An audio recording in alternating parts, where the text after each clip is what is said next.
जिनमें दुनिया वालों की आंख नहीं जाती, उन्होंने ही बाप से सौदा किया और परमात्म नयनों के सितारे बन गए, नूरे रतन बन गए। ना उम्मीद आत्माओं को विशेष आत्मा बना दिया। ऐसा नशा सदा रहता है। परमात्म डायरेक्टरी के विशेष वीआईपी हम हैं। इसलिए ही गायन है भोलों का भगवान। है चतुर सुजान लेकिन पसंद भोले ही आते हैं। दुनिया की बाहरमुखी चतुराई बाप को पसंद नहीं। उन्हों का कलयुग में राज्य है, जहां अभी अभी लखपति अभी अभी कखपती हैं। लेकिन आप सभी सदा के लिए पद्मा पदपति बन जाते हो। भय का राज्य नहीं, निर्भय है। सदा अपने को पद्मा पद्म भाग्यवान अनुभव करते हो, क्योंकि बाप द्वारा वर्षा मिला है। तो वर्षे में कितने अविनाशी खजाने मिले हैं। जब खजाने अविनाशी हैं तो भाग्य की स्मृति भी अविनाशी चाहिए। अविनाशी का अर्थ क्या है? सदा या कभी कभी। सदा अपने को पद्मा पद्म भाग्यवान आत्माएं हैं यह स्मृति में रखो और खजानों को सदा सामने इमर्ज रूप में रखो। कितने खजाने मिले हैं? अगर सदा खजानों को सामने रखेंगे तो नशा व खुशी भी सदा रहेगी और कभी भी कम ज्यादा नहीं रहेगी, बेहद की रहेगी। तो खजाने को बढ़ाओ भी और इमर्ज रूप में भी रखो। आज भाग्य विधाता बाप अपने चारों ओर के पद्मा पद्म भाग्यवान बच्चों को देख रहे हैं। हर एक बच्चे के मस्तक पर भाग्य का चमकता हुआ सितारा देख हर्षित हो रहे हैं। सारे कल्प में ऐसा कोई बाप हो नहीं सकता जिसके इतने सभी बच्चे भाग्यवान हों। नंबरवार भाग्यवान होते हुए भी दुनिया के आजकल के श्रेष्ठ भाग्य के आगे लास्ट नंबर भाग्यवान बच्चा भी अति श्रेष्ठ है। इसलिए बेहद के बाप दादा को सभी बच्चों के भाग्य पर नाज है। बाप दादा भी सदा वाह मेरे भाग्यवान बचे, वाह एक लगन में मगन रहने वाले बचे, यही गीत गाते रहते हैं। आप ब्राह्मण श्रेष्ठ आत्माएं सारे वृक्ष के फाउंडेशन हो। सर्व आत्माओं के दादे पर दादे तो आप ही हो ना। आपकी यह शाखाएं हैं। वृक्ष का फाउंडेशन आप बड़े ते बड़े ब्राह्मण हो। इसलिए हर धर्म की आत्माएं किसी न किसी रूप में आप आत्माओं को और आपके संगमयुगी रीति रस्म को अभी तक भी मनाते रहते हैं। ऐसी परमत्रा की पूज्य आत्माएं हो। परम आत्मा से भी डबल पूज्य आप हो। ऐसे स्वयं को बड़े ते श्रेष्ठ समझते हुए मौजों के दिन मना रहे हो ना। मनाने के दिन कितने थोड़े से हैं। कल के हिसाब से एक ही बड़ा दिन खूब मनाओ। बाप दादा का एक एक बच्चे से स्पेशल प्यार है। ऐसे नहीं कि सिर्फ निमित्त बनने वालों से, लेकिन एक एक बच्चा कोटों में कोई तो है ही, लास्ट नंबर भी कोटों में कोई है। तो जो कोटों में कोई है वह तो महान हो गया ना। लेकिन कैसा भी कोई हो, लास्ट हो, उसके प्रति भी सदा उसको आगे बढ़ाने के लिए एक तो दो का स्वाभिमान की दृष्टि से देखो। हर एक का स्वाभिमान है, लास्ट नंबर का भी स्वाभिमान है, कोटों में कोई है। प्रेसिडेंट से तो अच्छा है, पहचाना तो है, मेरा बाबा तो कहता है, तो स्वाभिमान मेरा हो और सम्मान दो। इतने सब बच्चे विश्व के आगे परम पूज्य हैं। चाहे नंबरवार पुरुषार्थी हैं, फिर भी लास्ट बच्चा भी दुनिया के आगे गायन योग्य और पूजनीय है। लास्ट बच्चे का भी अभी तक गायन और पूजन चल रहा है। एक बेहद के बाप के इतने बच्चे ऐसे योग्य बनते हैं। अब सोचो कि सभी कितने पद्मा पद्म भाग्यशाली हैं। अब तक भी भक्त लोग आप नंबरवार देवता धर्म की आत्माओं के दर्शन के लिए प्यासे हैं। चेतन में ऐसे भाग्यशाली बने हैं, ऐसे योग्य बने हैं, तब तो अभी तक भी उनके दर्शन के प्यासे हैं। इसलिए बाप दादा को 16,000 की माला के लास्ट दाने पर भी नाज है। सदा अपने कल पहले के यादगार को देखते हुए सुनते हुए नशा रहता है कि यह हमारा ही गायन हो रहा है। किसी भी यादगार स्थान पर जाते यह नशा रहता है कि यह हमारा यादगार है। यही वंडरफुल बात है जो चैतन्य में अपने जड़ यादगार देख रहे हैं। एक तरफ जड़ चित्र हैं, दूसरे तरफ हम गुप्त चैतन्य में हैं। कितने भक्त हमें पुकार रहे हैं। पूजे समझने से भक्तों पर रहम आएगा। भक्त हैं भिखारी और आप हो संपन्न, तो भक्तों को देख तरस आता है। इच्छा उत्पन्न होती है कि भक्तों को भक्ति का फल दिलाने के निमित्त बने। सेवा का सदा उमंग उत्साह रहता है। हम संगमयुगी सर्व प्राप्ति स्वरूप आत्माएं हैं, इसी स्मृति में रहो। संगमय युग पुरुषोत्तम युग है। इस युग में पाठ बजाने वाले भी पुरुषोत्तम हुए ना। दुनिया की सर्व आत्माएं आपके आगे साधारण हैं। आप अलौकिक और न्यारी आत्माएं हो। वह अज्ञानी है, आप ज्ञानी हो। वह शूद्र है, आप ब्राह्मण हो। वह दुखधाम वाले हैं और आप संगमय युग वाले हो। संगमय युग भी सुखधाम है। कितने दुख हो से बच गए हो। अभी साक्षी होकर देखते हो कि दुनिया कितनी दुखी है और उनकी भेंट में आप कितने सुखी हो। फर्क मालूम होता है ना। तो सदा हम पुरुषोत्तम युग की पुरुषोत्तम आत्माएं, सुख स्वरूप श्रेष्ठ आत्माएं हैं, इसी स्मृति में रहो। सदा दृढ़ता सफलता की चाबी है। इस विधि से वृद्धि को प्राप्त करने वाली श्रेष्ठ आत्मा हूँ, ऐसा अनुभव होता है ना। दृढ़ संकल्प की विशेषता कार्य में सहज सफल बनाए विशेष आत्मा बना देती है, और कोई भी कार्य में जब विशेष आत्मा बनते हैं तो सबकी दुआएं स्वतः ही मिलती हैं। स्थूल में कोई दुआएं नहीं देता, लेकिन यह सूक्ष्म है जिससे आत्मा में शक्ति भरती है और स्व उन्नति में सहज सफलता प्राप्त होती है। तो सदा दृढ़ता की महानता से सफलता को प्राप्त करने वाली और सर्व की दुआएं लेने वाली श्रेष्ठ आत्मा हूँ, इस स्मृति से आगे बढ़ते चलो। आप सब भी इस महान युग के परमात्म भाग्य को प्राप्त करने वाले पद्माब्दम भाग्यवान होना। ऐसे अपने श्रेष्ठ भाग्य के रूहानी नशे और भाग्य को जानते अनुभव कर रहे हो ना। खुशी होती है ना। दिल में क्या गीत गाते हो, वाह मेरा भाग्य वाह। क्योंकि इस समय के श्रेष्ठ भाग्य के आगे और कोई भी युग में ऐसा श्रेष्ठ भाग्य प्राप्त हो नहीं सकता। तो बोलो सदा। अपने भाग्य को स्मृति में रखते हर्षित होते हो ना। होते हो। जो समझते हैं कि सदा हर्षित होते हैं, कभी कभी वाले नहीं, जो सदा हर्षित रहते हैं वे हाथ उठाओ। सदा सदा अंडरलाइन करना सदा। सभी अपने को बाप दादा के दिल तख्त नशीन अनुभव करते हो। ऐसा श्रेष्ठ स्थान कभी भी नहीं मिलेगा। सतयुग में हीरे सोने का मिलेगा, लेकिन दिल तख्त नहीं मिलेगा। तो सबसे श्रेष्ठ आप ब्राह्मण और आपका श्रेष्ठ स्थान दिल तख्त। इसलिए ब्राह्मण चोटी अर्थात ऊंचे ते ऊंचे हैं। इतना नशा रहता है कि हम तख्तनशीन हैं। ताज भी हैं, तख्त भी है, तिलक भी है। तो सदा ताज तख्त तिलकदारी रहते हो। स्मृति भव का अविनाशी तिलक लगा हुआ है ना। सदा इसी नशे में रहो कि सारे कल्प में जमारे जैसा कोई भी नहीं।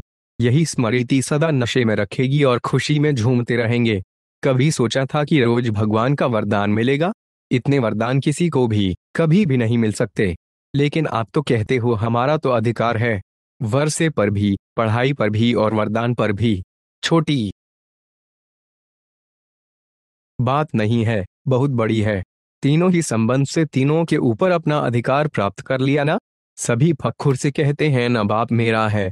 ये कहते हो क्या कि मेरा नहीं तेरा है। हमारे लिए बाप पढ़ाने आता है, ये समझते हो ना। तो पढ़ाई पर अधिकार है ना। और वरदाता के पास वरदान है ही किसके लिए। हर एक सोचता है कि मेरे लिए ही वरदाता बाप है। तो तीनों पर अधिकार है। और जो भी हद के गुरु होते हैं कितने वरदान देते हैं, 1 या 10, ज्यादा नहीं देते हैं। लेकिन आपको सतगुरु द्वारा रोज वरदान मिलता है। ऐसा गुरु कब देखा। नहीं देखा ना।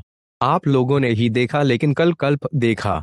तो सदा अपने भाग्य की प्राप्तियों को सामने रखो। सिर्फ बुद्धि में मर्ज नहीं रखो, इमर्ज करो। मर्ज रखने के संस्कार को बदल कर इमर्ज करो। अपनी प्राप्तियों की लिस्ट सदा बुद्धि में इमर्ज रखो। जब प्राप्तियों की लिस्ट इमर्ज होगी तो किसी भी प्रकार का विघ्न वार नहीं करेगा। वह मर्ज हो जाएगा और प्राप्तियां इमर्ज रूप में रहेंगी। आज ब्राह्मण परिवार के रचता अपने चारों ओर के परिवार को देख रहे हैं। है छोटा सा परिवार, छोटा सा संसार है, लेकिन बहुत प्यारा है, क्योंकि कोटों में से कोई है। क्यों प्यारे हैं। क्योंकि बाप को पहचाना है। बाप से वर्षे के अधिकारी बने हैं। तो जैसे बाप प्यारे हैं वैसे यह ब्राह्मण परिवार भी प्यारा है। बाप दादा ने जन्मते ही हर बच्चे के मस्तक में भाग्य के सितारे को चमकाया है, इसलिए यह छोटा सा संसार अति प्यारा है। आप सभी भी अपना इतना सम्मान जानते हो ना। बाप दादा भी एक एक बच्चे को देख खुश होते हैं और क्या गीत गाते हैं, वाह बच्चे वाह। बेहद के बाप को बच्चों को देख रूहानी नशा व फख्र है कि एक एक बच्चा इस विश्व के आगे विशेष आत्माओं की लिस्ट में है। चाहे 16,000 की माला का लास्ट मन का भी है, फिर भी बाप के आगे आने से, बाप का बनने से विश्व के आगे विशेष आत्मा है। इसलिए चाहे और कुछ भी ज्ञान के विस्तार को जान नहीं सकते, लेकिन एक शब्द बाबा दिल से माना और दिल से औरों को सुनाया तो विशेष आत्मा बन गए। दुनिया के आगे महान आत्मा बन गए। दुनिया के आगे महान आत्मा के स्वरूप में गायन योग्य बन गए। इतना श्रेष्ठ और सहज भाग्य है, समझते हो। क्योंकि बाबा शब्द है चाबी। बाप दादा जब बच्चों की सभा को देखते हैं तो 3 रूपों से देखते हैं। एक वर्तमान स्वराज्य अधिकारी, अभी भी राजे हो। लौकिक में भी बाप बच्चों को कहते हैं मेरे राजे बचे, राजा बचा। चाहे गरीब भी हो तो भी कहते हैं राजा बचा। लेकिन बाप वर्तमान संगम पर भी हर बच्चे को स्वराज्य अधिकारी राजा बच्चा देखते हैं। राज्य होना, स्वराज्य अधिकारी। तो वर्तमान स्वराज्य अधिकारी, 2 देश भविष्य में विश्व राज्य अधिकारी और 3 देश द्वापर से कलयुग अंत तक पूजन के अधिकारी। इन तीनों रूपों में हर बच्चे को बाप दादा देखते हैं, साधारण नहीं देखते हैं। सारे कल्प में सबसे रॉयल आप श्रेष्ठ आत्माएं ही हो। अनादि आत्मिक स्वरूप में भी सबसे श्रेष्ठ रॉयल आत्माएं हो और आदि स्वरूप देव आत्माओं के रूप में भी रॉयल राज्य अधिकारी रॉयल फैमिली हो। पूज्य रूप में भी आप देव आत्माओं की कितनी रॉयल्टी से पूजा होती रहती है और किसी भी अन्य धर्म आत्मा व राजनीतिक आत्माओं की ऐसी रॉयल पूजा नहीं होती। तो तीनों रूपों में अनादि, आदि और पूज्य स्वरूप ऐसे रॉयल और कोई भी नहीं है, क्योंकि आप आत्माओं की प्योरिटी की ही रॉयल्टी है। ऐसे संपूर्ण पवित्र और कोई भी आत्मा सारे कल्प में नहीं बनी है, न बनेगी। प्राप्तियों को सदा सामने रखो तो प्राप्ति के स्मृति स्वरूप से कमजोरियां सहज समाप्त हो जाएंगी। अमृत वेले से लेकर क्या क्या प्राप्त होता है? अगर कोई पूछे आपको अमृत वेले कौन उठाता है, कोई समझेगा कि परमात्मा इन्हों को उठाता है। हंसेंगे कि परमात्मा आपके लिए बहुत फ्री बैठा है क्या? पढ़ाने के लिए भी फ्री है, उठाने के लिए भी फ्री है। तो फलक से कहते हो ना कि है ही हमारे लिए। कोई बुजुर्ग माताओं से पूछे आपका टीचर कौन है तो क्या कहेंगी? परमात्मा हमें पढ़ाता है। आश्चर्य की बात है ना, परमात्मा को और कोई स्टूडेंट नहीं मिले। यह न्यारा और प्यारा अलौकिक हीरे तुल्य जन्म आज आप मना रहे हो। साथ साथ सभी को यह भी न्यारा और प्यारापन स्मृति में है कि यह अलौकिक जन्म ऐसा विचित्र है जो स्वयं भगवान बाप बच्चों का मना रहे हैं। परम आत्मा बच्चों का, श्रेष्ठ आत्माओं का जन्म दिवस मना रहे हैं। दुनिया में कहने मात्र कई लोग कहते हैं कि हमको पैदा करने वाला भगवान है, परम आत्मा है, परंतु न जानते हैं, न उसी स्मृति में चलते हैं। आप सभी अनुभव से कहते हो हम परमात्मवंशी हैं, ब्रह्मावंशी हैं। परम आत्मा हमारा जन्म दिवस मनाते हैं। सदा सफलता के चमकते हुए सितारे हैं, यह स्मृति रहती है। आज भी इस आकाश के सितारों को सब कितने प्यार से देखते हैं, क्योंकि रोशनी देते हैं, चमकते हैं, इसलिए प्यारे लगते हैं।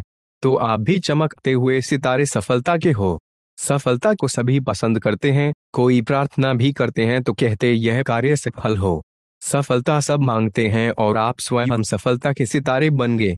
आपके जड़ चित्र भी सफलता का वरदान अभी तक देते हैं। तो कितने महान हो, कितने ऊंचे हो, इसी नशे और निश्चय में रहो। सफलता के पीछे भागने वाले नहीं, लेकिन मास्टर सर्वशक्तिवान अर्थात सफलता स्वरूप। अलौकिक जयंती सारे कल्प में नहीं होती है, क्योंकि सारे कल्प में चाहे देव आत्मा हो, चाहे महात्मा हो, चाहे साधारण आत्माएं हो, लेकिन आत्माएं आत्मा की जयंती मनाते हैं। और इस संगम पर आप श्रेष्ठ आत्माएं किसकी जयंती मनाने आए हो? परम आत्मा की, और परम आत्मा बाप बच्चों की जयंती मनाते हैं। सतयुग त्रेता में भी परम आत्मा आपकी जयंती नहीं मनाएंगे व आप परमात्मा की जयंती नहीं मनाएंगे। तो कितने पद्म पद्म पद्म गुणा भाग्यवान आत्मा हो। ऐसे कभी अपने श्रेष्ठ भाग्य को स्वप्न में भी सोचा होगा? नहीं सोचा, लेकिन आज साकार रूप में मना रहे हैं। सभी मधुबन महान तीर्थ पर मेला मनाने के लिए चारों ओर से पहुंच गए हैं। इसी महान तीर्थ के मेले की यादगार अभी भी तीर्थ स्थानों पर मेले लगते रहते हैं। इसी समय का हर श्रेष्ठ कर्म का यादगार चरित्रों के रूप में, गीतों के रूप में अभी भी देख और सुन रहे हो। चैतन्य श्रेष्ठ आत्माएं अपना चित्र और चरित्र देख सुन रही हैं। ऐसे समय पर बुद्धि में क्या श्रेष्ठ संकल्प चलता है? समझते हो ना कि हम ही थे, हम ही अब हैं, और कल कल्प हम ही फिर होंगे। यह फिर से किस स्मृति और नॉलेज और किसी भी आत्मा को, महान आत्मा को, धर्म आत्मा को व धर्म पिता को भी नहीं है, लेकिन आप सब ब्राह्मण आत्माओं को इतनी स्पष्ट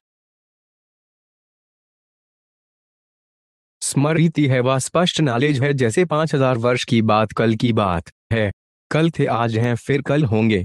तो आज और कल, इन दोनों शब्दों में 5000 वर्ष का इतिहास समाया हुआ है। सदा अपने को श्रेष्ठ भाग्यवान समझते हो। भाग्य में क्या मिला? भगवान ही भाग्य में मिल गया, स्वयं भाग्य विधाता भाग्य में मिल गया। इससे बड़ा भाग्य और क्या हो सकता है? तो सदा ये खुशी रहती है कि विश्व में सबसे बड़े ते बड़े भाग्यवान हम आत्माएं हैं। हम नहीं, हम आत्माएं। आत्माएं कहेंगे तो कभी भी उल्टा नशा नहीं आएगा। देही अभिमानी बनने से श्रेष्ठ नशा ईश्वरीय नशा रहेगा। भाग्यवान आत्माएं हैं जिन्हों के भाग्य का अब भी गायन हो रहा है। भागवत दश आपके भाग्य का यादगार है। ऐसा अविनाशी भाग्य जो अब तक भी गायन होता है। इसी खुशी में सदा आगे बढ़ते रहो। बाप बच्चों के भाग्य को देख हर्षित होते हैं, वाह मेरे श्रेष्ठ भाग्यवान बच्चे वाह, जो बाप के साथ साथ अवतरित हुए विश्व के अंधकार को मिटाने के लिए। सारे कल्प में ऐसा बर्थडे किसी का भी नहीं हो सकता जो आप बच्चे परमात्मा बाप के साथ मना रहे हो। इस अलौकिक अति न्यारे अति प्यारे जन्मदिन को भक्त आत्माएं भी मनाती हैं, लेकिन आप बच्चे मिलन मनाते हो और भक्त आत्माएं सिर्फ महिमा गाते रहते हैं। महिमा भी गाते, पुकारते भी। बाप दादा भक्तों की महिमा और पुकार सुनकर उन्हें भी नंबरवार भावना का फल देते ही हैं। लेकिन भक्त और बच्चे दोनों में महान अंतर है। सभी चलते फिरते सदा ये अनुभव करते हो कि हम विश्व की सर्व आत्माओं के पूर्वज हैं। आपसे ही सब निकले हैं ना, तो सबसे बड़े ते बड़े पूर्वज आप आत्माएं हो। पूर्वज स्वरूप से सदा विश्व की सर्व आत्माओं को रहम की भावना से देखते, वरदानी बन शुभ भावना और शुभकामना का वरदान देते रहो। साधारण नहीं, पूर्वज हैं। पूर्वज अर्थात रहमदिल आत्मा। रहम की भावना, शुभ भावना, यही विश्व की आवश्यकता है। तो सभी अपने को ऐसा विश्व का पूर्वज समझते हो या कभी कभी अपने को साधारण समझ लेते हो। जैसे ब्रह्मा बाप ग्रेट ग्रेट ग्रैंडफादर है तो ब्राह्मण क्या है, पूर्वज है ना। समझा। संगम पर हर एक आत्मा का भाग्य अपना अपना है और हर एक का श्रेष्ठ भाग्य है। क्यों? क्योंकि जब श्रेष्ठ थे श्रेष्ठ बाप के बच्चे बने तो श्रेष्ठ भाग्य हो गया ना। न इससे कोई बाप श्रेष्ठ है, न इससे कोई भाग्य श्रेष्ठ है। ऊंचे ते ऊंचा बाप, यही याद रहता है ना। भाग्य विधाता मेरा बाप है। इससे बड़ा नशा और क्या हो सकता है। लौकिक रीति से बच्चे को नशा रहता मेरा बाप इंजीनियर है, डॉक्टर है, जज है या प्राइम मिनिस्टर है। लेकिन आपको नशा है कि हमारा बाप भाग्य विधाता है, ऊंचे ते ऊंचा भगवान है। यही नशा सदा रहता है या कभी कभी भूल जाते हो। भाग्य को भूला तो क्या होगा। चाहे लास्ट नंबर भी हो फिर भी बाप दादा का उस बच्चे पर भी अति प्यार है। क्यों? ऐसे बच्चे कोई बाप को मिलने हैं। एक ही बाप दादा है जिसको ब्राह्मण बच्चे मिलते हैं। कोई भी महात्मा हो, महामंडेश्वर हो, धर्म पिता हो, कोई को भी ऐसे बच्चे मिले हैं जो हर बच्चा कहे मेरा बाबा है। कोई हिस्ट्री में है। इसीलिए बाप दादा हर बच्चे के महत्व को जानते हैं।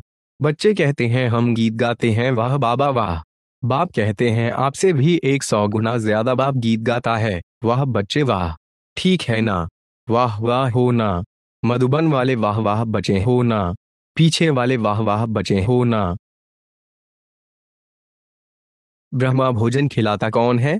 नाम ही है दश ब्रह्मा भोजन। ब्रह्म भोजन नहीं, ब्रह्मा भोजन। तो ब्रह्मा यज्ञ का सदा रक्षक है। हर एक यज्ञ दश वत्स व ब्रह्मा वत्स के लिए ब्रह्मा बाप द्वारा ब्रह्मा भोजन मिलना ही है। लोग तो वैसे ही कहते कि हमको भगवान खिला रहा है। मालूम है नहीं भगवान क्या, लेकिन खिलाता भगवान है। लेकिन ब्राह्मण बच्चों को तो बाप ही खिलाता है। चाहे लौकिक कमाई भी करके पैसे जमा करते, उसी से भोजन मंगाते भी हो, लेकिन पहले अपनी कमाई भी बाप की भंडारी में डालते हो। बाप की भंडारी भोलानाथ का भंडारा बन जाता है। कभी भी इस विधि को भूलना नहीं। एक एक बच्चा एक दो से अधिक प्रिय है। सभी में अपनी अपनी विशेषताएं हैं। चाहे लास्ट नंबर भी है लेकिन बाप का तो बच्चा ही है। कैसे भी बच्चे हैं लेकिन फिर भी त्याग और भाग्य तो पा लिया है ना। इसलिए सभी अपने को बाप के प्रिय समझो। चाहे नंबरवार है लेकिन याद प्यार तो सबको मिलता है। बाप दादा सबको सिख व प्रेम से याद प्यार देते हैं। सिख व प्रेम सभी के लिए एक जैसा है। सभी सिक्कील देश ने ही बाप की भुजाएं हो। इसलिए अपनी भुजाएं तो जरूर प्रिय लगेंगी ना। अपनी भुजाएं अप्रिय होती हैं क्या? लास्ट नंबर भी तो कोटो में कोई है ना, तो कोटो से तो प्रिय हो ही गेना।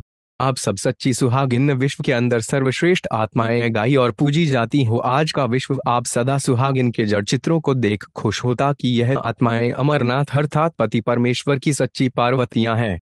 आप सच्ची सुहागिन आत्माएं, सदा स्मृति के तिलकधारी और मर्यादाओं के कंगनधारी आत्माएं, सदा दिव्य गुणों के श्रृंगार से सजी सजाई आत्माएं। आप सदा सुहागिन आत्माएं, सदा सर्व खजानों से संपन्न और विश्व के परिवर्तन के श्रेष्ठ कार्य व शुभ कार्य के निमित्त हो। संगम युग के इस श्रेष्ठ व अविनाशी बेहद के सुहाग की रीति रस्म हद के सुहाग में भी चलती आ रही है। मैं कौन के क्वेश्चन में सारा ज्ञान आ जाता है। मैं कौन, इसी प्रश्न के उत्तर निकालो तो कितनी लिस्ट बन जाएगी। अभी अभी से सेकंड में अगर स्मृति में लाओ तो कितने टाइटल्स याद आ जाएंगे। क्योंकि कर्म के आधार पर सबसे ज्यादा टाइटल्स वे हैं, आपके भी टाइटल्स। सब में मास्टर होगी ना। सारे कल्प के अंदर टाइटल्स की लिस्ट इतनी बड़ी किसकी भी नहीं होगी, देवताओं की भी नहीं है। सिर्फ अपने टाइटल्स लिखने लगो तो छोटा सा पुस्तक बन सकता है। यह इस संगम के टाइटल्स आपकी डिग्री हैं। उन्हों की डिग्री भले कितनी भी बड़ी हो, लेकिन आप लोगों के आगे वह कुछ नहीं है। इतना नशा रहता है